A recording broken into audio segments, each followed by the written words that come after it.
Assalamualaikum warahmatullahi wabarakatuh. Kembali lagi di channel Istana Misteri. Untuk kisah yang akan saya bawakan kali ini yaitu sebuah kisah yang berjudul Pesugihan Babi Ngepet Pak Eko.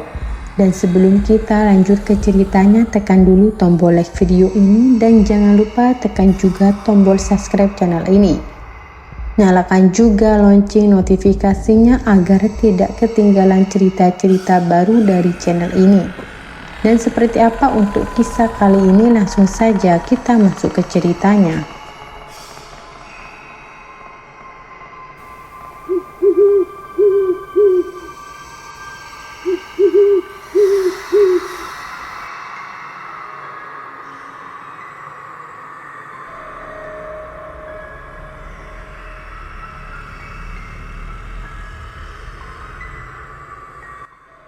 Di sebuah desa kecil di tepi hutan Kalimantan, hiduplah seorang wanita miskin bernama Budari.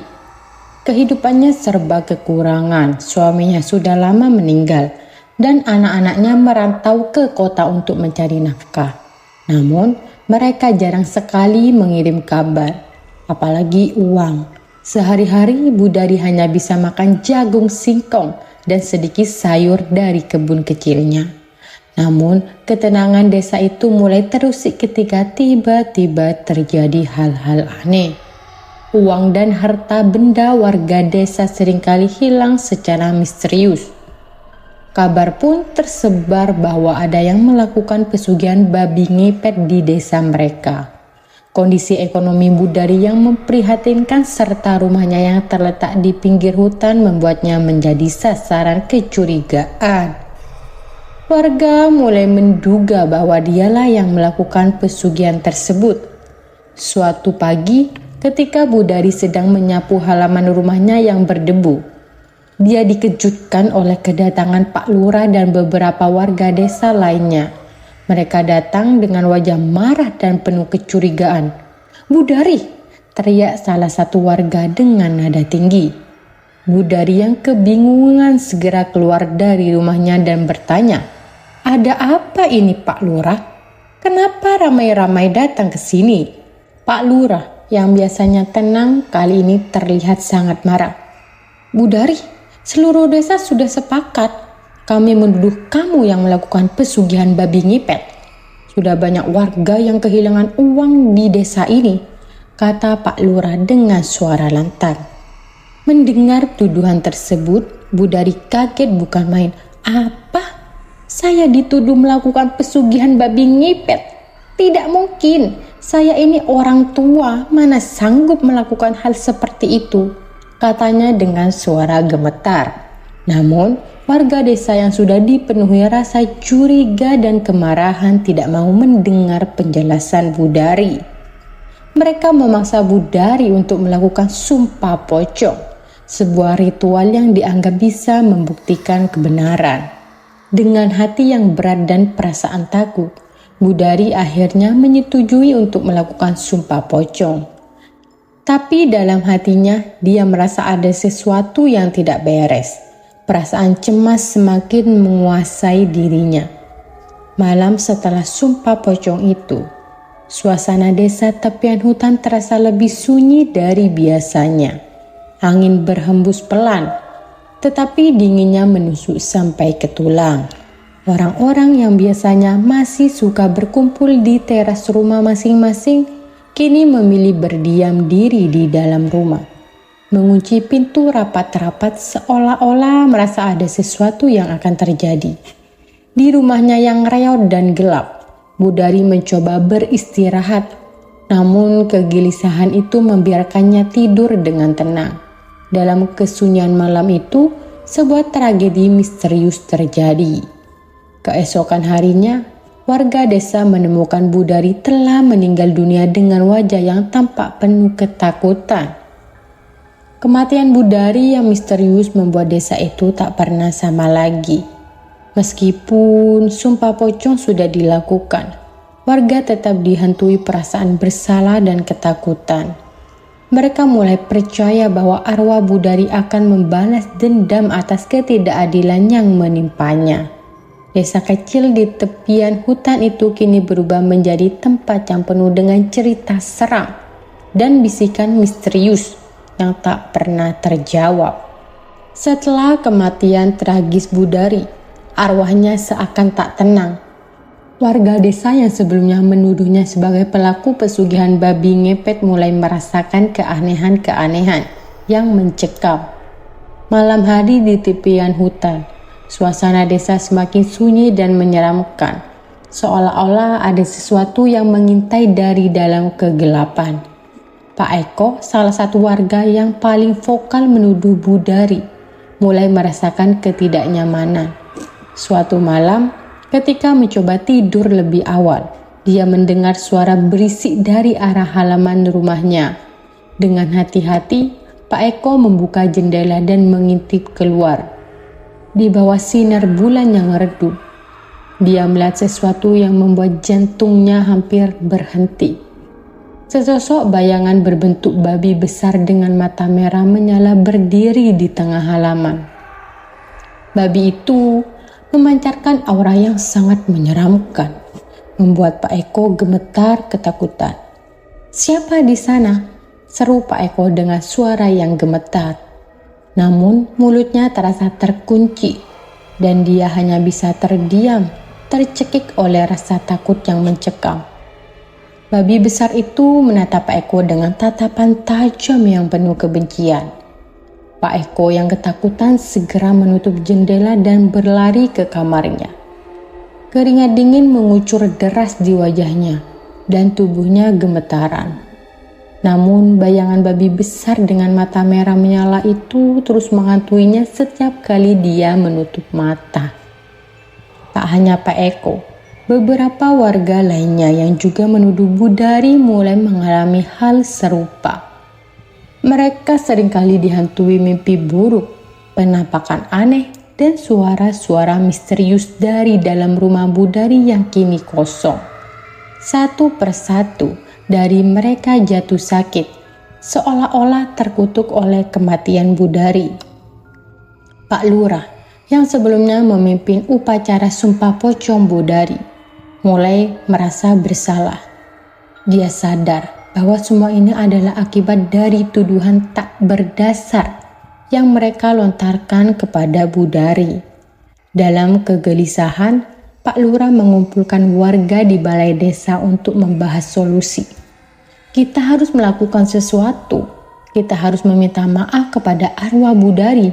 Jika tidak, desa ini tidak akan pernah tenang, kata Pak Lurah dengan suara penuh penyesalan. Akhirnya, seluruh warga setuju untuk mengadakan upacara permintaan maaf arwah Budari. Mereka memanggil seorang dukun di desa sebelah untuk memimpin ritual tersebut. Pada malam yang telah ditentukan, mereka berkumpul di rumah Budari yang kosong. Di tengah kesunyian malam, mereka melakukan upacara dengan hikmat, berharap arwah Budari bisa tenang dan tidak lagi menghantui desa. Setelah upacara permintaan maaf kepada arwah Budari, suasana di desa tepian hutan tidak sepenuhnya kembali tenang. Meski ketakutan mulai mereda, keterangan akan kematian Budari tetap membekas dalam ingatan warga. Setiap malam, terngiang-ngiang suara tangisan dan rintihan, menambah ketegangan di desa tersebut. Warga merasa seolah ada sesuatu yang masih menghantui mereka. Ketika misteri ini semakin mengganggu, warga desa mulai merasa bahwa identitas sebenarnya dari pelakuan pesugihan babi ngepet belum terpecahkan. Mereka terus bertanya-tanya siapa sebenarnya yang melakukan pesugihan tersebut. Selama ini mereka hanya menebak-nebak dan menuduh tanpa bukti yang jelas. Hingga akhirnya mereka mengorbankan Budari yang ternyata bukan pelakunya. Ketegangan semakin meningkat ketika seorang tetua desa mengungkapkan pengamatannya. Dia menceritakan bahwa dia pernah melihat Pak Eko, salah satu orang yang paling vokal menuduh Budari, keluar dari rumahnya tengah malam membawa sesuatu yang terbungkus kain hitam menuju hutan.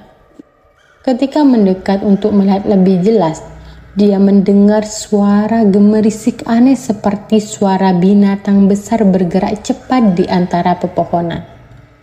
Pengakuan ini membuat warga tersentak. Mereka mulai menyadari bahwa kecurigaan mereka selama ini mungkin salah arah. Untuk mengonfirmasi kecurigaan tersebut, warga secara diam-diam mulai mengawasi Pak Eko, mencari bukti yang lebih nyata. Pak Eko yang terdesak oleh masalah keuangan dan hutang yang besar, ternyata telah memilih jalan yang pintas dengan melakukan pesugihan babi ngepet. Dalam usahanya untuk mencari kekayaan cepat, dia memutuskan untuk memelihara babi ngepet, sebuah makhluk mitos yang dipercaya bisa memberikan kekayaan secara instan. Pak Eko kemudian menemui seorang dukun tua yang dikenal memiliki kemampuan mistis. Dukun tersebut dengan wajah keriput dan mata tajam menginstruksikan Pak Eko mengenai ritual dan syarat khusus untuk melakukan pesugihan. Dukun itu meminta Pak Eko untuk mengumpulkan beberapa bahan yang dianggap keramat, termasuk kuku dan benda-benda pribadi lainnya.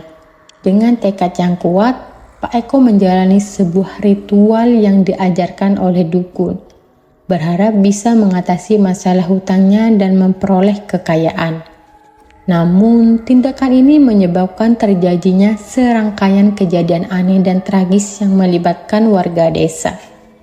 Seiring berjalannya waktu, warga desa akhirnya memahami bahwa kematian Budari dan kejadian-kejadian aneh yang terjadi merupakan akibat dari perbuatan Pak Eko dan bukan kesalahan Budari. Namun, meski Pak Eko telah mengakui kesalahannya dan meminta maaf, desa itu tetap dihantui oleh rasa bersalah dan ketakutan yang mendalam. Akhirnya desa itu menjadi tempat yang selalu dikenang dan penuh misteri. Kegelapan dan ketegangan yang menyelimuti desa tepian hutan terus menjadi peringatan tentang bahaya dari tuduhan yang tidak berdasar dan keserakahan yang bisa mengarah pada kehancuran. Pak Eko terdesak oleh masalah keuangan dan hutang yang menumpuk, memutuskan untuk mencari jalan pintas dengan melakukan pesugihan babi ngepet. Untuk melakukan pesugihan ini, Pak Eko harus mengikuti ritual yang rumit. Dukun yang menanganinya memberikan instruksi bahwa Pak Eko harus menyediakan seekor babi dan beberapa benda pribadi sebagian besar dari ritual.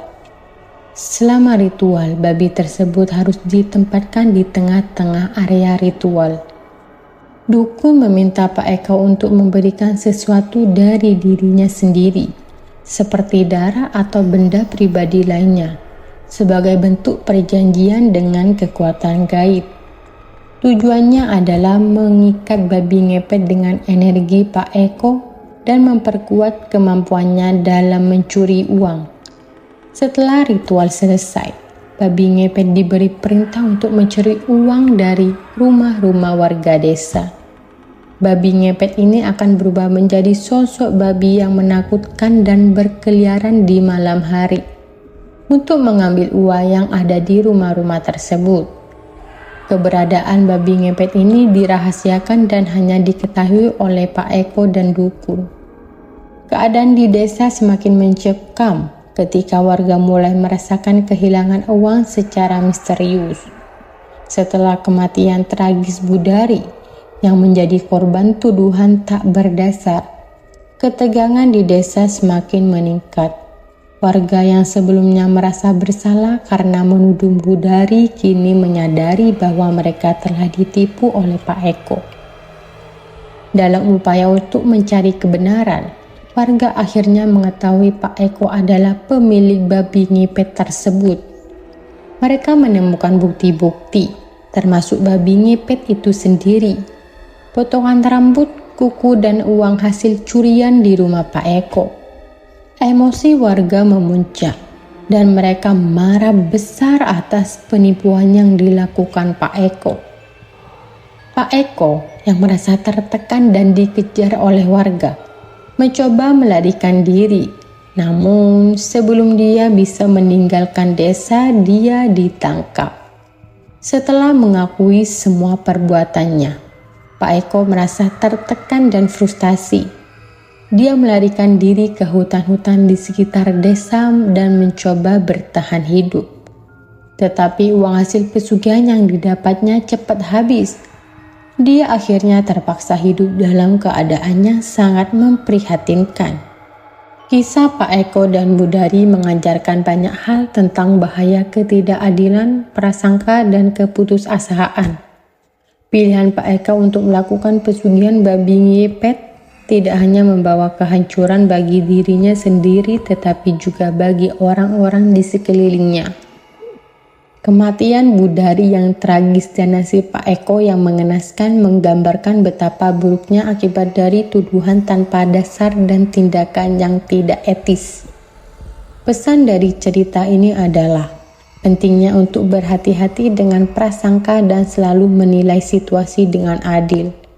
Tindakan bijaksana dan keputusan yang tepat adalah kunci untuk mencegah kerusakan lebih lanjut dan memastikan keadilan bagi semua.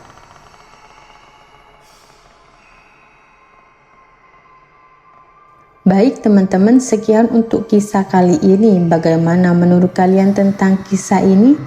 Tulis di kolom komentar, dan buat teman-teman yang baru bergabung jangan lupa untuk like, comment, share, serta subscribe channel ini.